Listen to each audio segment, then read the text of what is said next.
All right, nerds. I never thought we would have to have this conversation, but that was probably naive of me, so let's go ahead and have it. I make YouTube videos about video games that are set in tactical environments and kind of nested in realism, but the purpose of these video games is to have fun. It's not to be a try-hard, sweaty MILSIM boy. However, many of a try-hard, sweaty MILSIM boy may find themselves on occasion in my comment section or even making videos about my videos. Very meta. So I figured it's at least important to have this discussion one time so that we can get it out of the way, and then going forward, as these sort of things pop up, I can point you guys back to this video. So, in my content, we choose to use realistic sort of tactics and doctrine to play video games because it's a fun way of playing video games. However, we aren't committed necessarily to military simulation because guess what? Being in the military is boring 99% of the time, and pretending like I outrank you or you outrank me or using fancy words to talk to each other to make us feel cool is just not something that I find entertaining. What I do find entertaining is using teamwork to play video games. And in games that I play, the best sort of teamwork happens to be the teamwork that is used in real world environments. And I've revealed to you guys before that I happen to have served in the military and I have a background in some of this stuff, but I've stopped there and I don't plan on going any further than that explanation anytime soon in any sort of public venue. But what I will say is when it comes to close quarters battle, I am reasonably informed. There's certainly people that I've worked with in the past that are far more informed than I am. But I do know a thing or two.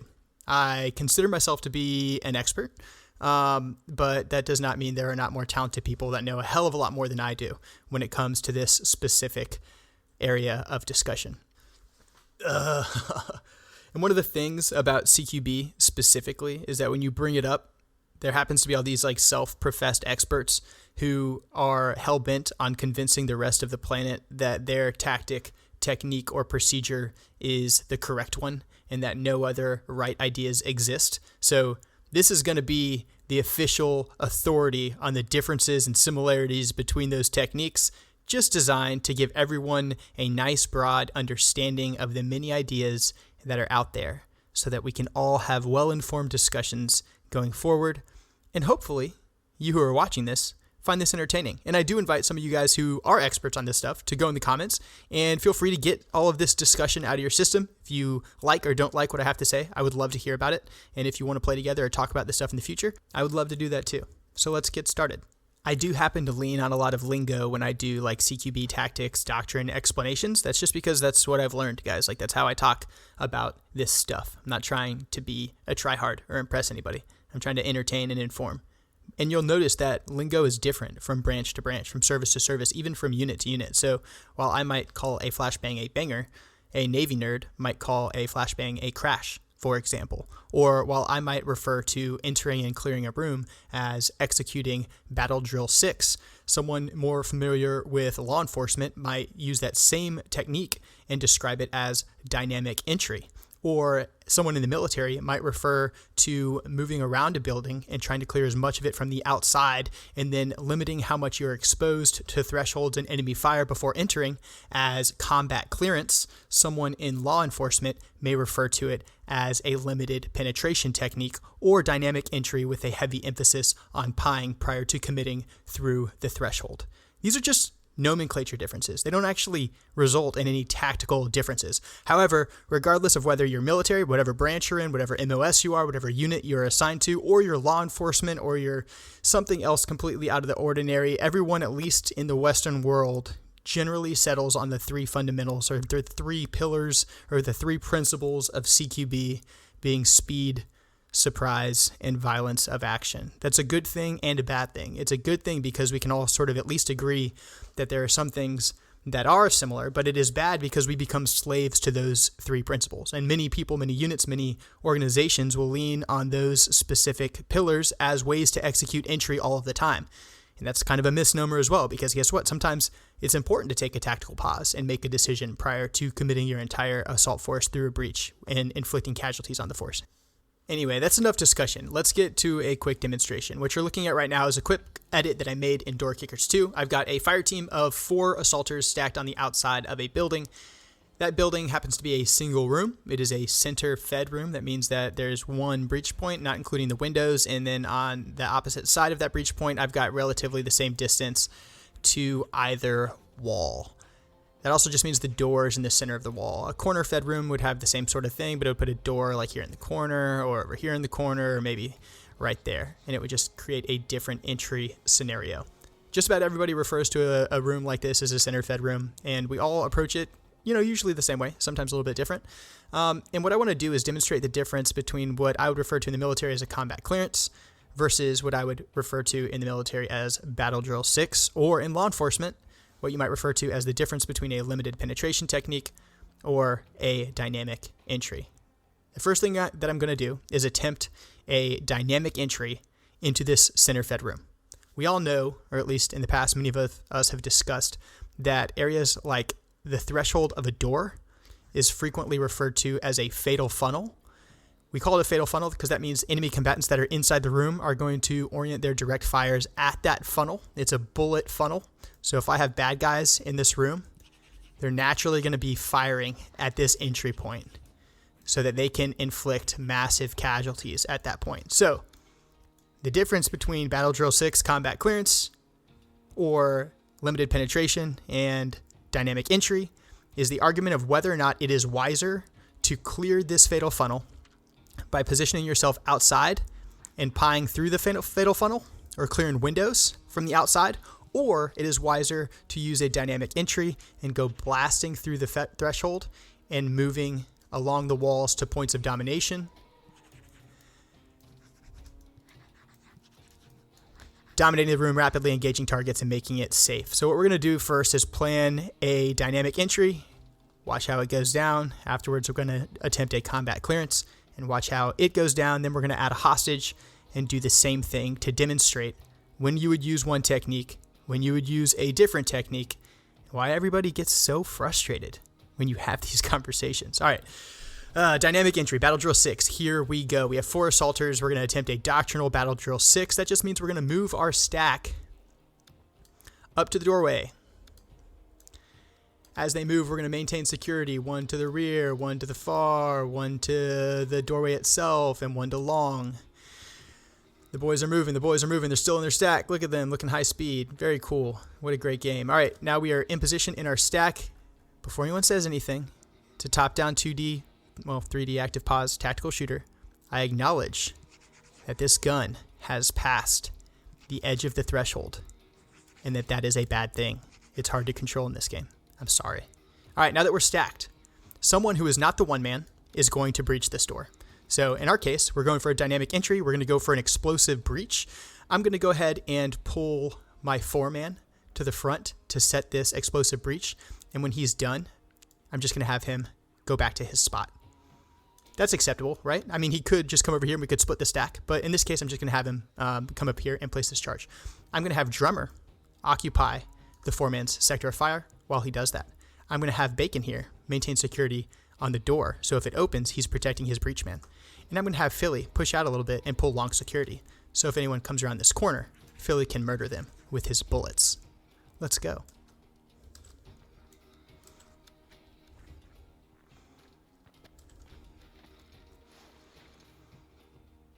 Charge is set. Our breacher is moving back to his position. He has security once again.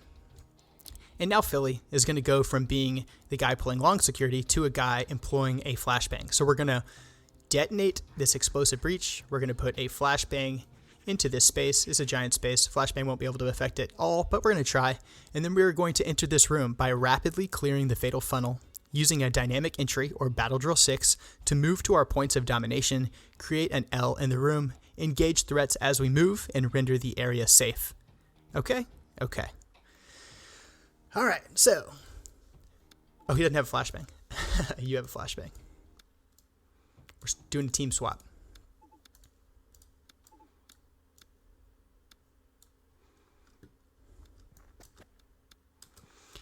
Tie this to A, tie this flashbang to B, choke up the stack so it's nice and tight.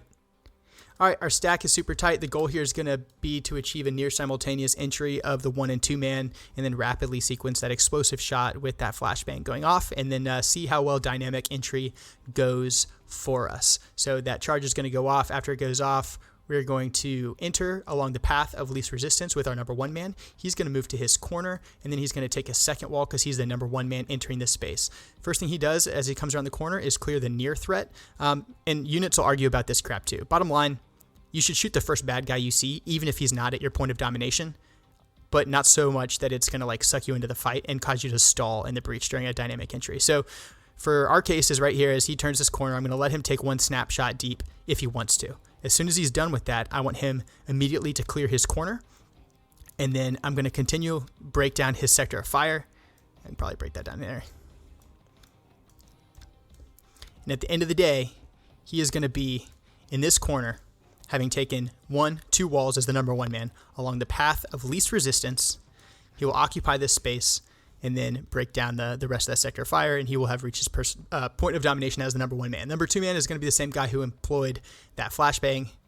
Can I not sequence those correctly? Yeah, he's going to flashbang, and then after the flashbang, he's going to move through. He is going to take 1 wall because he is the number 2 man. First thing he's going to do is also take a glance deep. Immediately after he gets that snapshot off, he's clearing his corner. And then after he clears his corner, he is breaking down his sector as well. And his sector of fire is going to come to within 1 meter off of the number 1 man's barrel. So right here, you see the edge of his sector. Right there. Okay. And again, we're tying this to B. And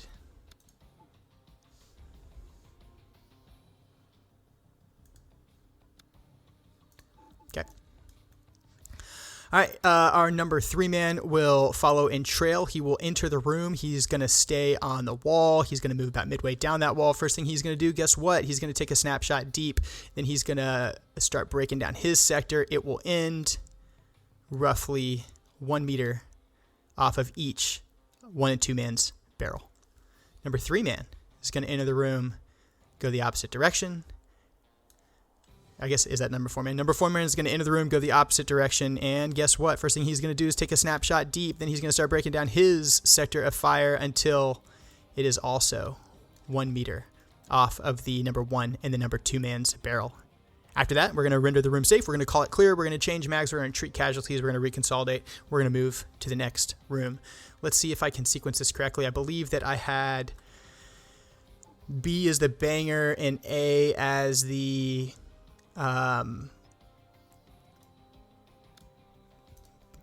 B is the banger and A is the breach. So let's go ahead and let's see how this dynamic entry goes for our assault team. Bravo, Bravo, go.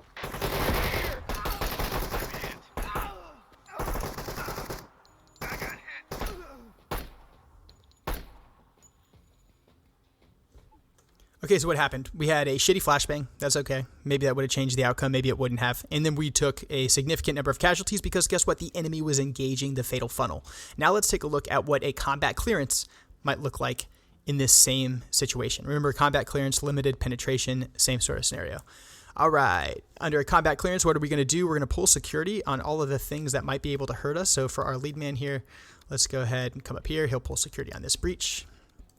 He'll have a buddy move with him to pull security long so that he is safe. We've also got security down this axis and far. Okay, that security is set. Now we're going to look to clear as much of this structure as we possibly can from the outside without going in. How do we do that? We use other open areas like windows and such to do it. Okay, pieing is just a strategy by which you slowly creep an angle. So we've reached an area where we're going to be able to look into this structure, and now we're going to begin looking through the structure as much as we can from the outside without committing to it through this window. So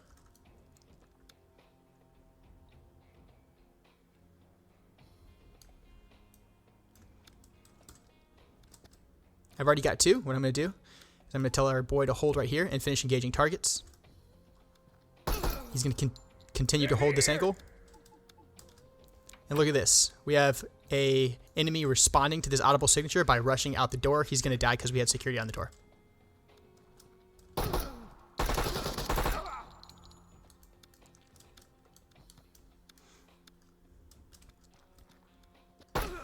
Under limited penetration technique, even though we were outside of fatal funnels, guess what? Fighting through those windows rather than fighting to get through the fatal funnel resulted in us having a successful clearance. I don't know. Hopefully you guys found this reasonably entertaining and you got something out of it. If there's a bottom line, it's that this is a video game channel.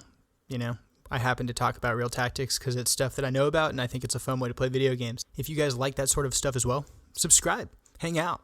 If you're watching this channel to learn about real CQB tactics so you can go like try to win a gunfight, you're just going to die in that gunfight. You shouldn't take real world military tactics off the internet and try to apply them. That's a good way to get yourself dead. But yeah, hey, thanks for all the support. Appreciate each of you guys that follow along and support me in all the different ways that you do. I'm Controlled Pairs and I play the most immersive PC games in the world. This was a Door Kickers 2 video, but really it was just me ranting and you listening. So thanks for doing that too. I'll see you in the next one.